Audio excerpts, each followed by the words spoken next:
I bet you've heard of something called budgeted corruption. Budgeted corruption is the old bastards of Kenya. They realize that the best way to steal money is to start at the budgeting process, start at the planning process, so that you integrate. And they are now going ahead, or they even started going ahead during the Uhuru era. And even the Kibaki era, what they do is they change laws so as to favor their businesses. For instance, when this former CS called Judy Wakungu, the niece of this bastard called Mudi Awori, she introduced the law of banning plastic paper bags because she had an interest in the companies which were going to now bring these paper bags that we are being forced to buy in the supermarkets. The problem has never been the plastic paper bags. The problem has been waste disposal mechanisms, garbage collection. Yeah, these guys don't want to look at that. They see an opportunity which will in turn now affect your bottom line, your financial bottom line. So budgeted corruption, that's how they do it. They sit down, they plan. Like when Michuki was planning the matatu, the matatu laws, where all the speed governors, all the safety belts, he's the one who was importing them. So budgeted corruption. You've seen now Kipchumba Murkomen has given a tender to some Yamune wanker for making the Uhuru Highway below the Expressway. Now you ask yourself, why are we paying this road twice, yet the contractor who ruined that road was obligated within the contract to fix the same road? But now they are creating a tender so as to favor a Yamune wanker because these guys are just eating. They are wondering why they have lost favor. You are seeing now Ruto has resorted in a last-minute desperate attempt to salvage the finance bill. He's issuing threats. Ngoja tuone ni nani watakata. Si mupitishe basi. Nini mnaona kama you're holding us hostage? Pitisheni. You can't keep on talking about morning till evening. No, pitisheni, and then you leave Kenyans after that. You guys are so panicked. You're even arresting 2-3 people. I've seen a video where you're arresting 2-3 activists with placards. You're that desperate. Mnataka kupitisha finance bill and then icho mulipe ma MP ipite. Ni hivyo. Tutashinda hapa mukitu blackmail leo morning evening finance bill housing fund lazima ipite. You are threatening us. Si mupitishe. So budgeted corruption is the art, the toxic art of these depraved minds where they start stealing from the budgeting process. They know what they want, and then now they inflate the numbers.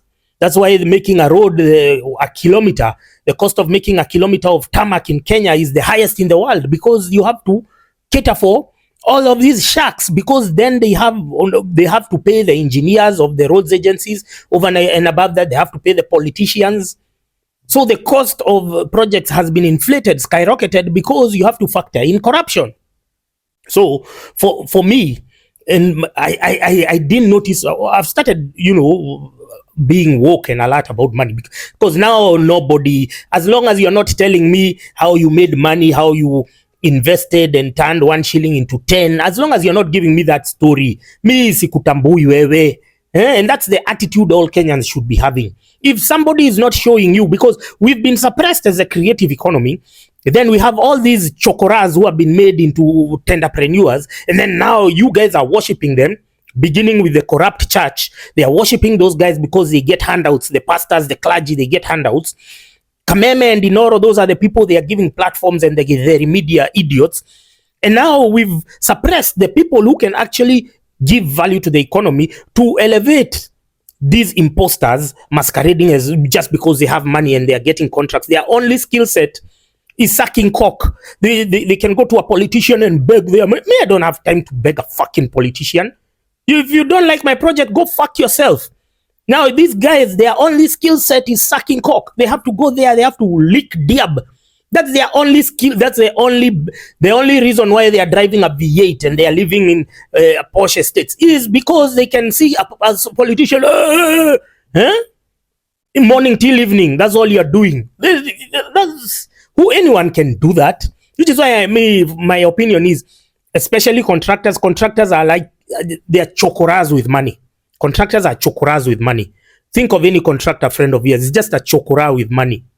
Because I used to meet I used to meet a certain contractor when I go out occasionally, like once, twice a year.